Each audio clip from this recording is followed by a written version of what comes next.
面对已经沦落为魂殿走狗的韩风，欲借此寻求逃生机会。阴差话题贤最后的归属仍是悬念。Thời gian qua đi, Tiêu Viêm cùng với Tiểu Y Tiên rất nhanh đã có mặt ở tại Thiên Phần Luyện Khí Tháp để bổ sung tâm hỏa. Thế nhưng, chuyến này Tiêu Viêm đi Trung Châu sẽ mất khá lâu, bởi vậy anh ấy cùng các vị trưởng lão phải cùng nhau thương thảo biện pháp. Nhìn Tiêu Viêm, thanh âm Tu Thiên trưởng lão vang lên nói, vật này là tụ hỏa hồ, chỉ cần ngươi đưa Vẫn Lạc Tâm Viêm căn nguyên vào là được. Tuy nhiên, xuất ra căn nguyên sẽ tạo thành thương tổn không nhỏ đối với ngươi.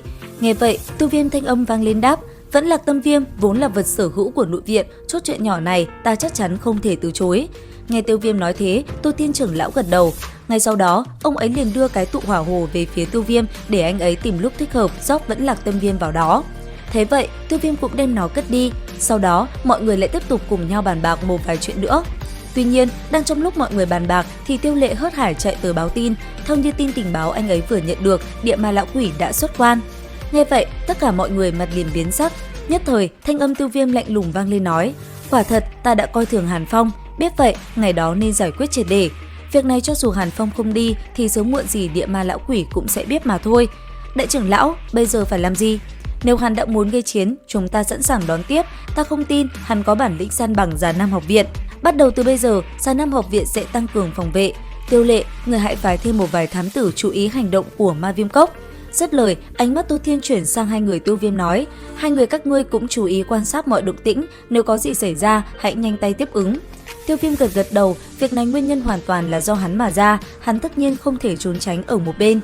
Còn Tu Thiên trưởng lão nhìn về phía xa, thanh âm lạnh lùng nói, để ta xem Địa Ma Lão Quỷ sẽ dở những trò gì, hắn chưa có tư cách tiêu diệt Già Nam học viện.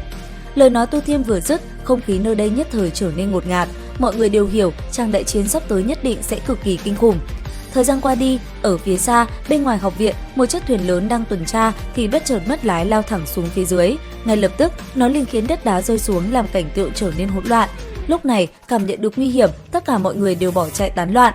Thế nhưng, bất chợt giữa không trung lại xuất hiện một vết rách lớn. Sau đó, từ trong khe hở hư không, rất nhiều đạo thân ảnh đột nhiên xuất hiện.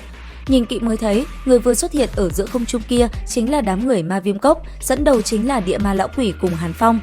Vừa tới, thanh âm lão gia hỏa kia đã vang lên nói, lũ tiểu bối Già Nam học viện không biết ra nghênh đón lão tổ ta sao, các ngươi được mang thiên xích dạy dỗ như vậy hả? Cảm nhận được luồng khí lúc này, chỉ trong giây lát, Tô Thiên trưởng lão đã xuất hiện và lao tới đối đầu cùng đám người kia. Còn Tiêu Viêm cùng Tử Nghiên và Tiểu Y Tiên chỉ tích tắc sau, ba người cũng nhanh chóng lao tới đứng bên cạnh Tô Thiên trưởng lão. Nhìn mọi người vừa tới, Tô Thiên nhìn về phía Tiêu Viêm khẽ nhíu mày, thấy đôi cánh sau lưng nam nhân kia, ông chợt có cảm giác lạ. Còn Hàn Phong ở bên cạnh Địa Ma Lão Quỷ, hắn ta rất nhanh đã thì thầm vào tai lão gia hỏa kia, mách hắn ta về một số người phía trước. Phía đối diện, thu hồi tâm tình, Tô Thiên nhìn về phía Địa Ma Lão Quỷ, thanh âm vang lên nói, nhiều năm không gặp, thực lực của ngươi lại có tiến bộ rất nhiều. Ngươi chính là Tô Thiên sao? Không nghĩ tới ngươi đã tiến vào cấp bậc đấu tông. Ngươi biết mục đích lần này tới đây của lão phu rồi, mau đem Tiêu Viêm kia giao ra đây. Tam đại trưởng lão của Ma Viêm Cốc bỏ mạng, nếu không giải quyết, sau này Ma Viêm Cốc làm sao có thể tiếp tục tồn tại ở Hắc Giáp vực. Địa Ma Lão Quỷ, ba tên đó truy đuổi Tiêu Viêm, hắn phản kháng là chuyện đương nhiên, lẽ nào phải để chúng tùy ý lấy mạng sao? Ta không muốn cùng ngươi nói nhảm, mau mau kêu mang thiên xích ra đây. Địa Ma Lão Quỷ, nếu viện trưởng đại nhân còn ở bên trong nội viện, ngươi còn dám đến đây gây rối sao? Cho dù ta có kinh kỳ hắn thì ngươi cũng không có tư cách nói chuyện với lão phu, sao Tiêu Viêm ra đây, nếu không đừng nghĩ đến việc mở lại nội viện. Nghe vậy, Tiêu Viêm ở phía sau im lặng một hồi, bất chợt thanh âm anh ấy vang lên nói, có thể khiến cho cường giả như vậy nhớ kỹ tên tuổi tại hạ, thật là ngoài ý muốn. Nghe lời này, ánh mắt âm lãnh của Địa Ma Lão Quỷ nhìn về phía Tiêu Viêm hừ lạnh quát, ngươi là Tiêu Viêm sao? Thấy vậy, Hàn Phong đứng bên cạnh thì thầm vào tai lão gia hỏa kia nói, Địa Ma tiền bối, hắn chính là Tiêu Viêm, là người đã lấy mạng ba người Phương Ngôn, Bồ Đề Hóa Thể Tiên cũng là nằm ở trong tay của hắn. Địa Ma Lão Quỷ khẽ gật đầu, sau đó nhìn chằm chằm Tiêu Viêm, ngữ khí bình thản nói, ngươi muốn chủ động theo ta đi, hay vẫn là để lão phu ra tay đoạn tứ chi sau đó mang đi? Nghe vậy, ánh mắt Tô Thiên bỗng nhiên trừng lên, lớn tiếng quát, Địa Ma Lão Quỷ, muốn dông ai cũng phải nhìn xem đây là đâu. Hôm nay nếu ngươi động thủ, ta liều cái mạng già này để ngươi biết học viện không phải là nơi mà ngươi dễ động vào. Thật là uy phong, không hổ là đại trưởng lão nội viện. Thế nhưng ngươi nghĩ mình là mang thiên giết hay sao? Ta nghĩ có lẽ mục đích thật sự của ngươi chính là Bồ Đề Hóa Thể Tiên, lê cớ cũng không tệ, quả nhiên sống lâu da mặt cũng càng ngày càng dày. Tiểu tử quả nhiên miệng lưỡi sắc bén. Lời vừa dứt, từ phía Địa Ma Lão Quỷ, một cỗ năng lượng dị thường liền bạo phát. Thế vậy, Tiêu Viêm sắc mặt biến đổi, ngay khi anh ấy định bỏ chạy thì từ trên trời cao, một thủ trảo khổng lồ đã xé rách hư không lao xuống.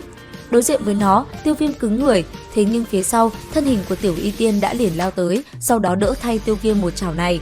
Trong khoảnh khắc va chạm, Tiểu Y Tiên bị chấn ngược lại phía sau một chút.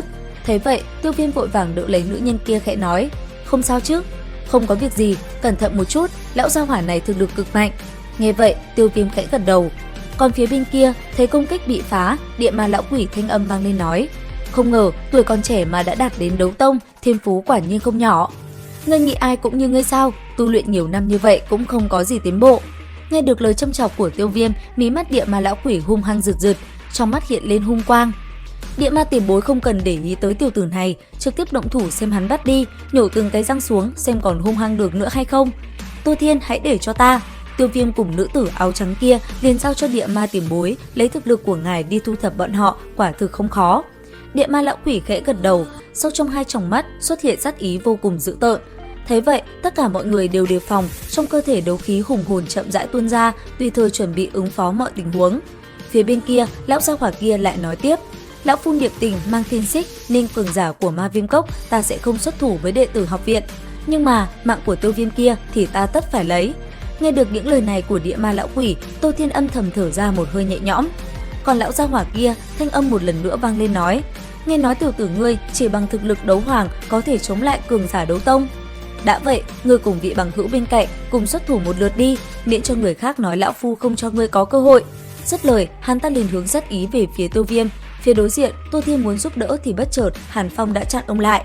Sau đó, thanh âm hắn ta vang lên nói, Tô Thiên đại trưởng lão, đối thủ của ngươi là ta, bây giờ ngươi cũng đừng nên tham gia quản chuyện của người khác. Hàn Phong, một khi viện trưởng đại nhân trở về, ta sẽ mang chuyện này bẩm lên, đến lúc đó để ta xem ai có thể bảo vệ được cho ngươi. Tô Thiên đại trưởng lão, không cần nói những chuyện như thế này, mang tin xích đã mười mấy năm không trở về, ai biết là hắn còn sống hay không. Lần trước vẫn còn chưa phân thắng bại, hôm nay lão phu liền tới thử xem tên phản đồ ngươi năm đó có thể mạnh như thế nào. Yên tâm, ta nhất định sẽ không làm cho ngươi thất vọng. Nói xong, khí thế trên người Hàn Phong bạo phát, liền hướng về phía Tô Thiên công kích. Lúc Tô Thiên và Hàn Phong tiến vào trạng thái chiến đấu, bên kia địa ma lão quỷ vẫn lặng không bước tới. Trong hốc mắt bắn ra quang mang, hắn ta thản nhiên nói, các người hãy cùng nhau tiến lên hay muốn xa luân chiến. Nghe vậy, Tiểu Y Tiên trên tay liền xuất hiện trường kiếm, sau đó nàng nhìn Tiêu Viêm nói, để muội lên trước, thực lực của huynh so với hắn ta vẫn còn chênh lệch, chúng ta cùng nhau xông lên đi, muội cũng không phải là đối thủ của hắn, yên tâm, huynh có đủ sức tự bảo vệ mình.